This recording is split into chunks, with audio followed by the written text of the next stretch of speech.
Unit 3, Vocabulary, Exercise 2. 1. Brazil, Brazilian. Portuguese, 2.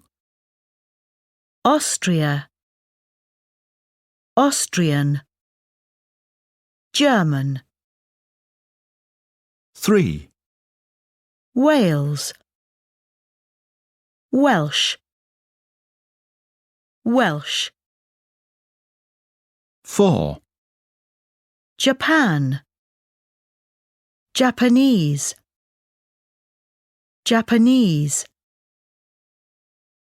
5. The Netherlands, Dutch, Dutch. 6. Egypt, Egyptian. Arabic, 7. Argentina, Argentinian. Spanish, 8. Poland, Polish, Polish. 9. Switzerland, Swiss.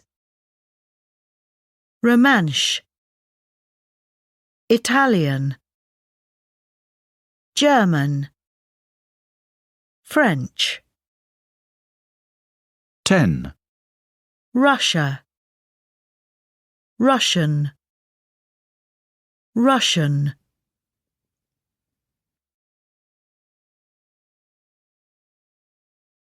Unit 3, Vocabulary, Exercise 3B. 1. Brazil, Brazilian. Portuguese, 2. Austria, Austrian. German, 3. Wales, Welsh, Welsh.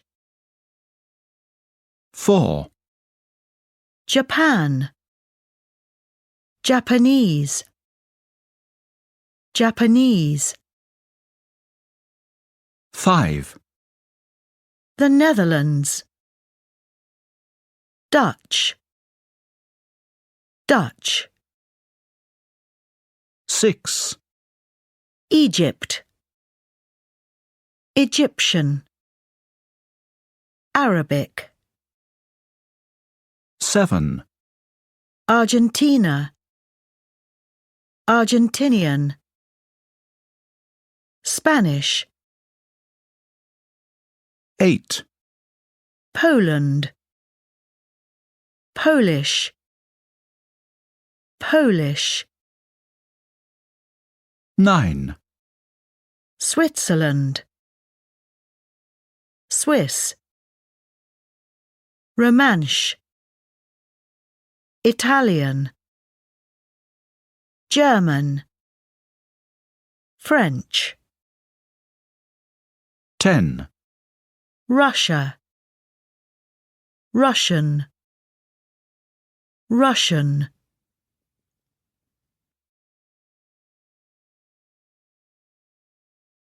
Unit 3, Developing Vocabulary. Exercise 3A, Pronunciation. Dialogue 1. What type of verb is go? It's an irregular verb. Dialogue 2. Go is a regular verb. No, it isn't. It's irregular. Unit 3. Click on to Very Different Languages. Exercise 7.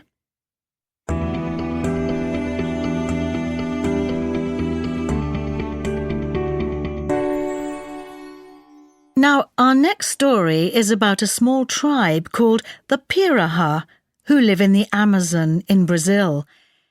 What's unusual about this tribe is their language. We have with us here Professor Grant, an expert in languages from the University of Boston. Professor, welcome to the programme. This is a fascinating tribe. I'd never heard of them before. Tell us, what's so unusual about the Piraha language? Well, for a start, only 200 people speak Piraha, and it only has 10 or 11 different sounds. 10 or 11 sounds? How many are there in English? Well, to give you an idea, we usually say that there are 44 different sounds in English. So in Piraha, there's a total of 10 or 11 sounds, and in English, 44. Yes, that's right. And by the way, I said 10 or 11 sounds because the men use 11 and the women use 10. And that brings us to another interesting point about the Piraha. The Piraha people don't have any words for numbers. They don't count. But surely they have words for 2 or 3 or 4. Well, not really. They have only 3 words to count: 1, 2, and many. Another professor tried to teach them other numbers, but it was impossible. He gave them math lessons for 8 months, but they didn't learn how to count. So they can't count to 10?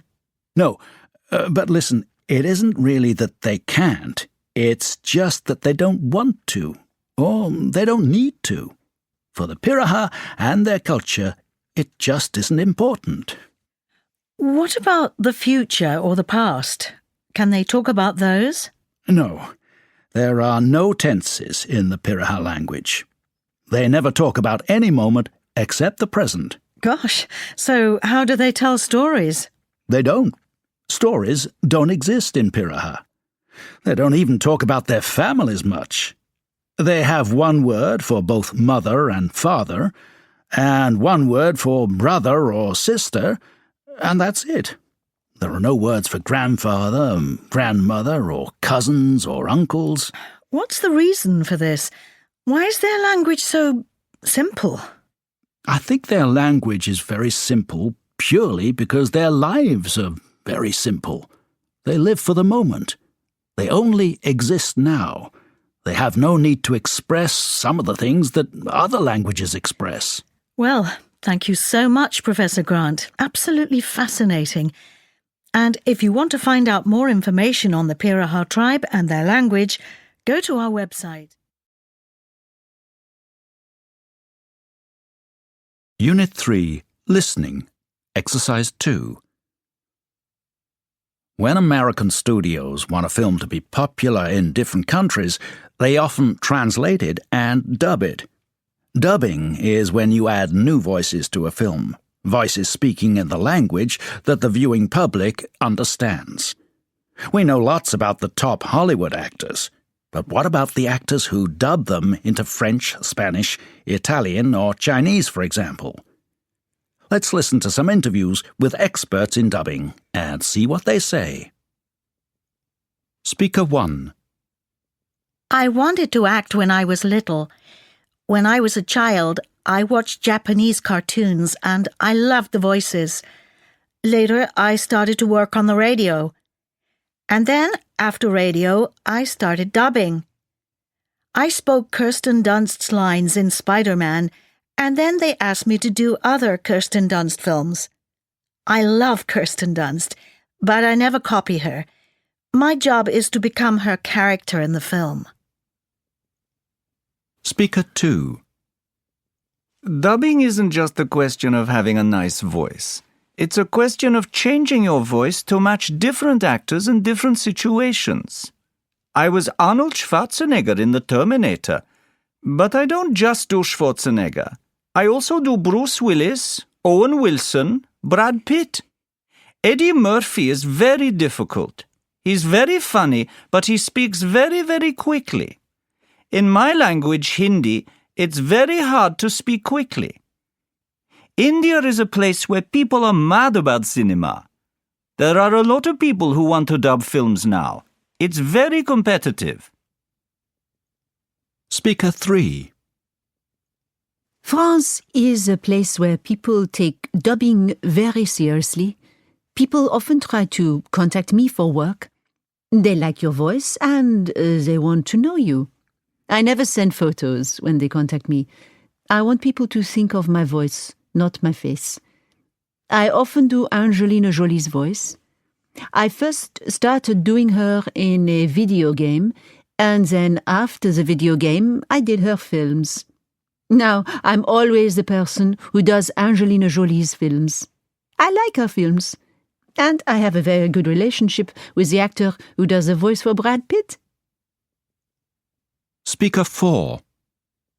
Mission Impossible is the film which made me famous in China. I think they gave me the job of Mission Impossible because I am the same age as Tom Cruise, and some people say I also look like Tom Cruise.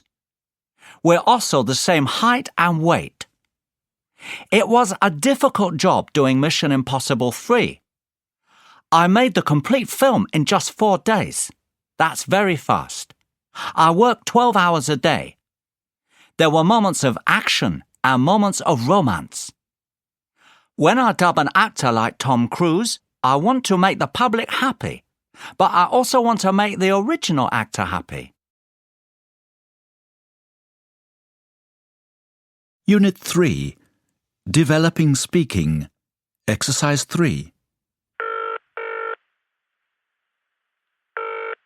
Good morning. This is the Cardiff English Centre. How can I help you? Good morning. I'd like some information about your summer courses. Yes, of course. We have a course for students aged between 14 and 17. It begins on the 10th of July. Sorry, did you say the 10th of July? Yes, that's right. The course lasts 2 weeks. Do you organize accommodation? Yes, we do. How much is the course? The price of a 2-week course is £815. Could you repeat that? Yes, I said the price is £815. Does the price include other activities? Yes, it does. What other activities are there? There are excursions, discos, and sports activities, including sailing. Oh, that sounds interesting. Can you send me a registration form? Yes, of course. Can you give me your name and address? Yes, it's